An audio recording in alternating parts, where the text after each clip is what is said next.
Hi, welcome to this video. In this video, I will discuss data types and objects in JavaScript language. There are two types of data types in JavaScript. The first one is primitive data type and the second is non-primitive reference data type. I will open the code editor and I will explain these two types along with the objects in JavaScript language. JavaScript is a dynamic type language, which means you don't need to specify the data type of a variable. You just need to use the var keyword and the data type is automatically determined by the JavaScript engine while a program is being processed. In JavaScript, a same variable can hold different type of values. For example, a variable a can hold a number value as well as it can hold a string value. To find the data type of a variable, you use the type of operator. The type of operator returns the data type of a variable. In this case, I am looking for the data type of variable a and I will display the return value of type of in an alert box. I will use the alert statement. At this stage, the variable a is holding a number value. So this type of operator will return the data type of variable a as a number. I will copy this line of code. I will paste it here. At this stage, this variable a is holding a string value. So this type of operator will return the data type of variable a as a string. I will go ahead, I will save this script. I will open the index.html file. So you can see in the first alert box, the type of operator is returning the data type of variable a as a number. I will click on the OK. In the second alert box, the type of operator is returning the data type of variable a as a string. I will click on the OK again. So JavaScript is a dynamic type language and a variable can hold any type of data inside it. As I said before, JavaScript has two types of data types, primitive data type and non-primitive or reference data type. First, I will discuss the primitive data type. The primitive data type include string data type, number data type, boolean data type, null data type, and undefined data type.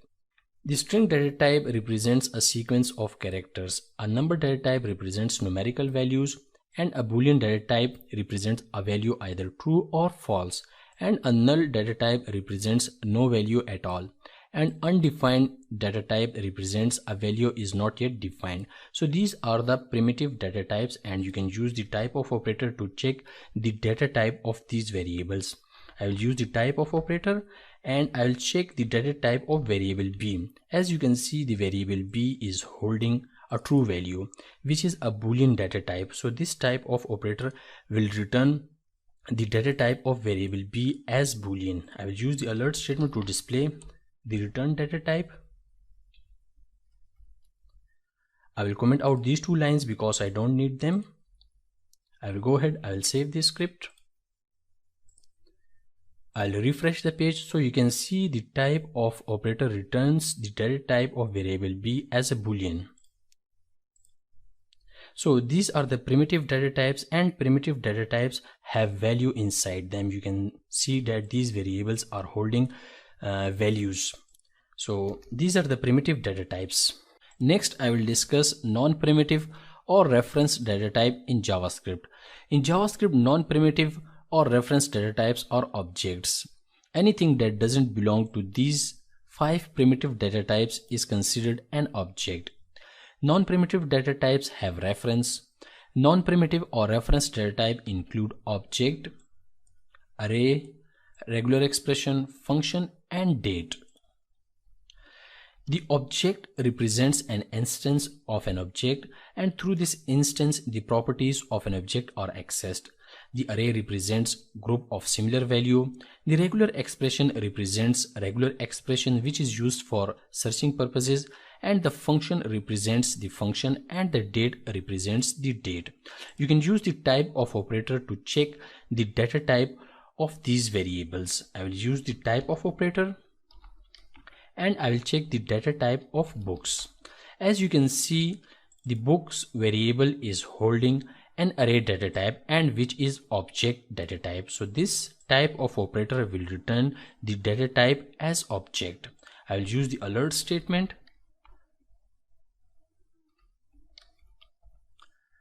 I will comment out this alert because I don't need it. I will save this script. I'll refresh the page so you can see the type of operator returned the data type of variable books as object because this is the reference data type. Both primitive data type and non-primitive data type are declared using the var keyword.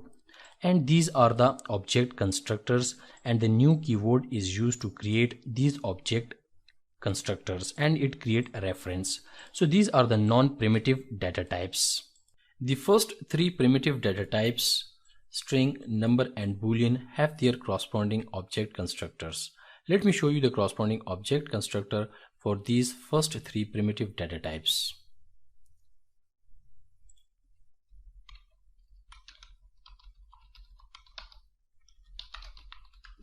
I will declare a variable s. I will assign it some value. As you can see, the variable s is holding a string value, and this is a string primitive data type. You can also declare the same variable s as a string object constructor.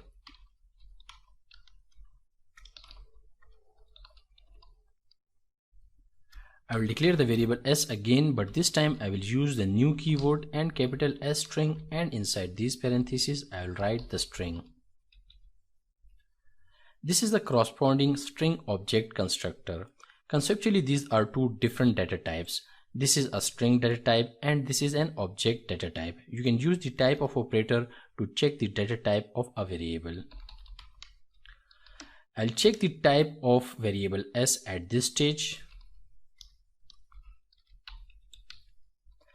This alert box will show the data type of variable s as a string because at this stage the variable s is holding a string primitive data type. I will copy this line of code. I'll paste it here. And this second alert statement will show the data type of variable s as an object because at this stage the variable s is declared as string object constructor. I will comment out this alert box because I don't need it.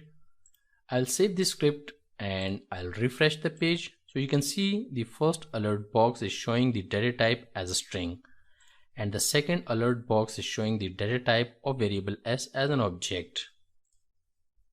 The same way, using the new keyword, you can write the corresponding object constructor for the boolean and number data type. As you can see, b is declared as a boolean object and n is declared as a number object. So these are the corresponding object constructors for the first three primitive data types. Now I will add a list of some standard built-in objects in JavaScript.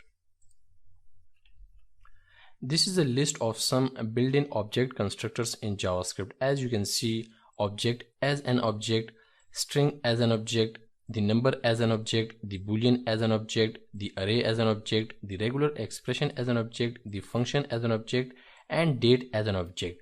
Math is a global object in JavaScript. The new keyword cannot be used on the math object. So these are the different data types and their object constructors in JavaScript. Hi, welcome to this video. In this video, I will focus on working on an object in JavaScript. Everything in JavaScript is an object. We live in an object-oriented world. Every person and everything you encounter is an object. Objects have two things, properties and methods. Properties are pieces of data that belong to the object. Properties can describe the object or they can have data which have something to do with object. Methods, on the other hand, are actions. They do something with the object or on its data. I will open the code editor and I will start creating objects. There are three ways to create an object in the JavaScript. I will show you all of the three ways. The first way to create an object is using the new keyword. I will declare a variable person. I will assign it an object using the new keyword followed by object constructor. This variable person is holding an object, and this is the way to create an object using the new keyword. As I said before, object has two things, properties and methods. Now I will add some properties to this person object. To add a property to an object, you write the variable name or an object name, and then the dot operator, and then you write the property name. I'll write the property name, first name, and I will assign it some value. This is the property which is associated to this person object, and this is the value of this first name property. I will add some more properties. Person dot, I'll add the last name property.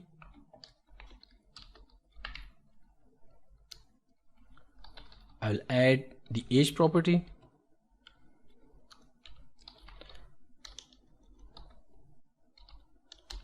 I'll add the height property.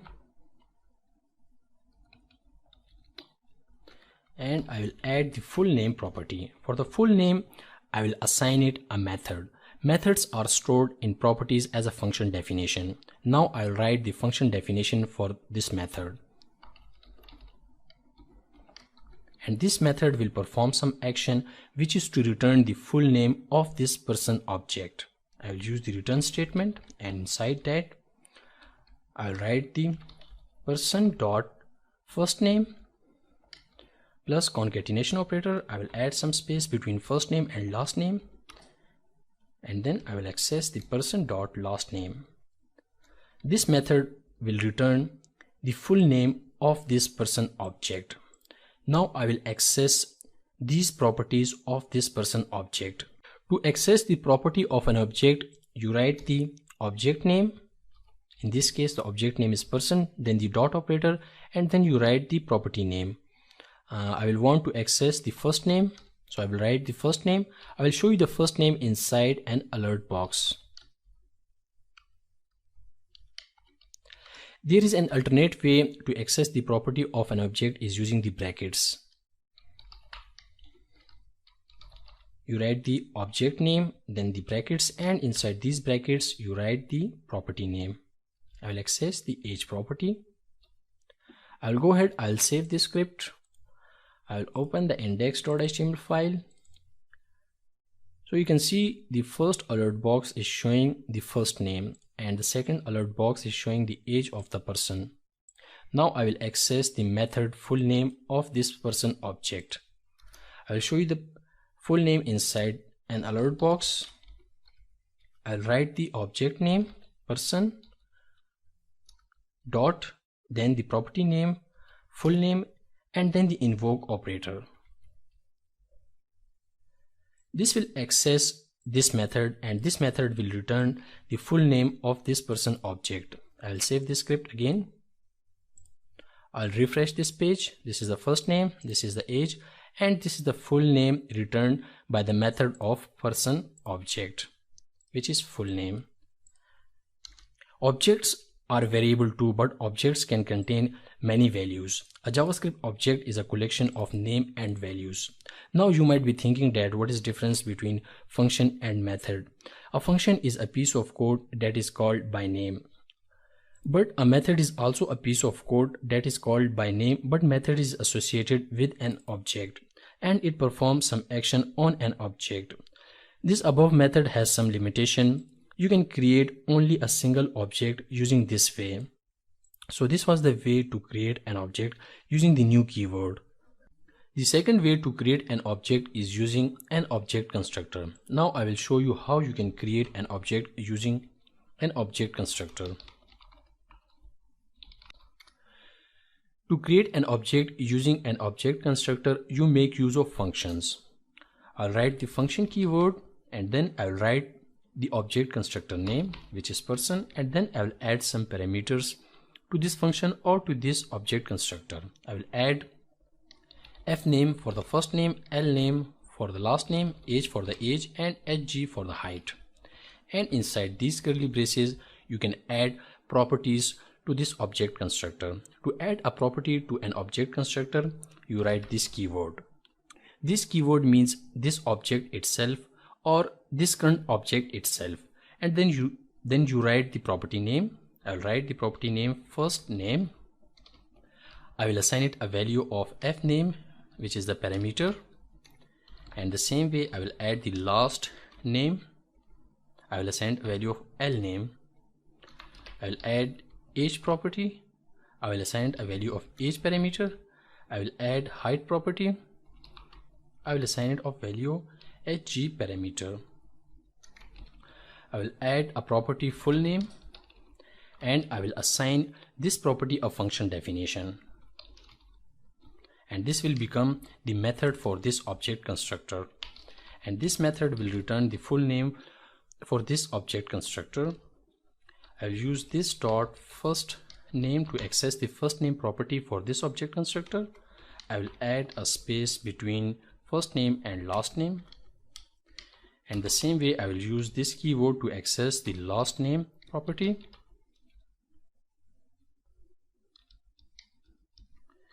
So by this way you define an object constructor. Now I will create a variable, my brother, and now I'll write a new keyword to create an object for this person object constructor. I'll pass some arguments to this person object constructor. For the first name or the f name, I will pass Russell. For the L name, I will pass Brown. For the age, I will pass 25, and for the height, I will pass 5.9. By this way, you don't have limitation for object creation. You can create as many objects as you want. Like I can create another object for my sister.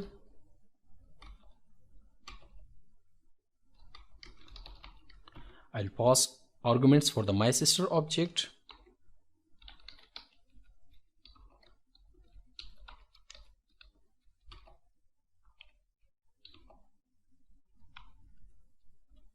So you define an object constructor only once, and you can create multiple objects. Like you can create object for my mother, or you can create object for my father. Okay, now I will access the properties for these objects. I will access the first name for the my brother object, my brother dot first name. In a second alert box, I will access the full name for the my brother object dot full name, and then the invoke operator. I will copy these two alerts and I will paste it again, and this time I will access the properties for the my sister object. So these two alert box will display the data related to my brother object, and these two alert box will display the data related to my sister object. I will comment out these 3 lines because I don't need them. I'll go ahead, I'll save this script. I'll refresh the page. So you can see this is the first name of my brother object, and this is the full name of my brother object, and this is the first name of my sister object, and this is the full name of my sister object.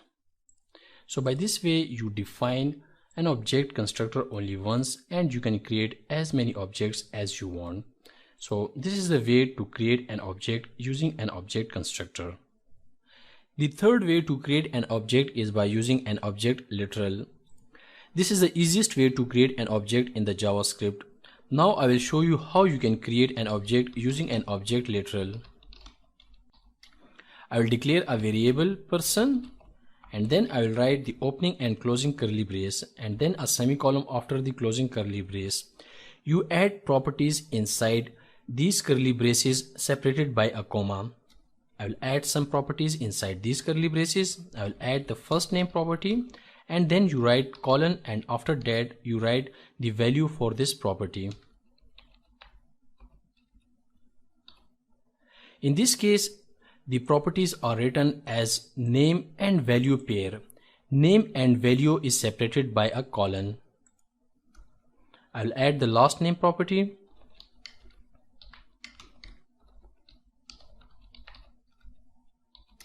Age property. Height property. And a full name property. And I will assign it a function definition, and this will become a method for this object, and I will return the full name. I will use this keyword to access the first name property.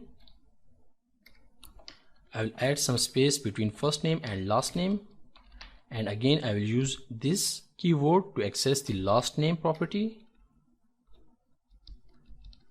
So by this way you create an object using the object literal. Now I will access the properties for this object, and you can use the same method or the same approach to access these properties, like person.firstname, person.age using the brackets, and person.fullname. I will comment out these lines. I'll go ahead, I'll save this script. I'll refresh the page. So you can see this is the first name, this is the age, and this is the full name. So this is a third way to create an object in the JavaScript, and this is the easiest way to create an object. Objects are changeable because they are accessed by reference, not by value. I'll create some space. I will declare a variable x and I will assign it this person object. This will not create a new copy of this object. Both variables x and person belong to the same object. If you make any changes to this object x, this change will also be applied to the object person. Let me change the first name property using the variable x. x.firstname, I will change the value of first name from Russell to John. Now this change will be also applied to the person object. Let me show you in alert box. I will use the alert box. In the first alert box I will use the variable x and I will access the first name. And inside the second alert box I will use the person object or person variable and I will access the first name. Both of these alert box will show the updated value of first name, which is John. I will comment out these alert boxes. I will go ahead, I'll save this script. I'll refresh the page so you can see this is the updated value for the first name property, and this first name is accessed using the variable x. I will click on the OK, and this is the first name property value which is accessed by the person variable. You can also delete the property of an object using the delete keyword. I'll use the delete keyword and then the object name, and then I will delete the age property for this person object. This delete statement will delete both the property name and value. I'll show you the age, the person age inside the alert box. I'll say person.age. I will comment out these two lines. I'll save this script. I'll refresh the browser so you can see the value of age property is now undefined. So by this way you can also delete the property of an object. Next I will show you how you can use a for in loop to loop through the properties for an object. I will create an object, my car. I will add it some properties like name as a BMW and year 2016 and color black. Now I will loop through these properties using the for in loop. I will declare a variable v with empty value, and now I will write the for in loop. Inside the for in loop I will declare a variable k in and then the my car object. And inside this for in loop I will concatenate all of the properties values inside the variable v, like v is equal to v plus my car, and then in brackets I will write the variable k and then some space after each property value, and after that I will alert the value of v. I will comment out this alert statement because I don't need it. I'll go ahead, I'll save this script. I'll refresh the page. It seems there is some error. Let me check it in the console window. Unexpected semicolon at line 77. 77. Okay, I have to remove this semicolon. This is a typo mistake. I will go ahead, I'll save this script again. I'll refresh the page. Now you can see the for in loop through all of the properties for my car object. So this way you can use the for in loop to loop through the properties for an object. You can also define a nested object in the JavaScript. Let me give you an example of nested objects in the JavaScript. I will create an object user. I will add some properties to this user, like name property, Russell, and age property 25. And now I will nest an object inside this object, like size colon, and then you add the opening and closing curly brace. Inside this nested object you can write its own properties, like top 90 and middle 60 and bottom 90. So this is the example of nested objects in the JavaScript. As you can see, I have nested the size object inside the user object. Now I will access the properties for the user object as well as for the size object. I will alert the user object name property. Also I will alert